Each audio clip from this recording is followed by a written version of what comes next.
Good morning, everyone. My name is Rhiannon, and I'm getting ready this morning to go over to the State House to fight against PARCC becoming a graduation requirement. And that's just a start, because I want to point out what your children's last quarter of school has been this year.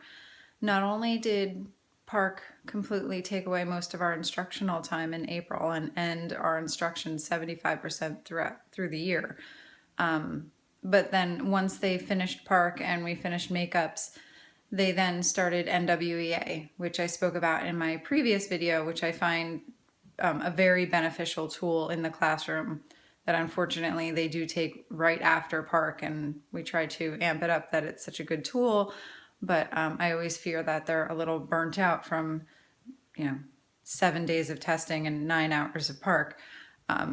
But included in that regimen of testing this year, fourth graders and eighth graders also took New Jersey Ask Science, because that's still in place. We don't have a science test in there benchmarked. Then you also have teachers that we have to give what's called an SGO, and that is a test we design that has to have a pre-test and a post-test with a certain amount of children that are proficient in the test to show that we are teaching correctly. So again, we give them something that we say, look, you're going to do bad at this because I didn't test it yet. But then it doesn't count, and later I'm going to give it to you again and you're going to do great.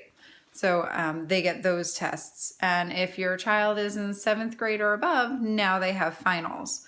So I wanted to point out that the 4th marking period has been all testing. There's been some intermittent, maybe like a full week here, couple days here where we can still get some serious instruction in, but when the days are so broken up and if somebody's absent, it's very difficult to have cohesive lessons that you're getting to an end point with.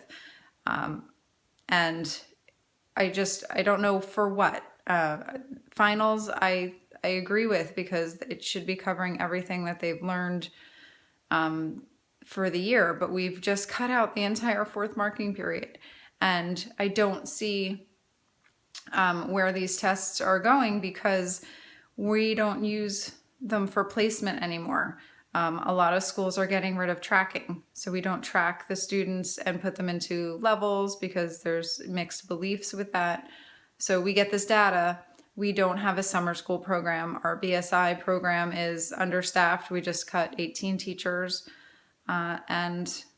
But we can test them for the entire 4th marking period. So that is one of the reasons that I'm going today, is to stop it as a graduation requirement, but that's not the end of my fight. Our tests need to be meaningful and useful tools, and we need to keep a limit on them and choose them wisely and let them be a tool, and have the accountability for the district, the student, the teachers, when it becomes a useful tool.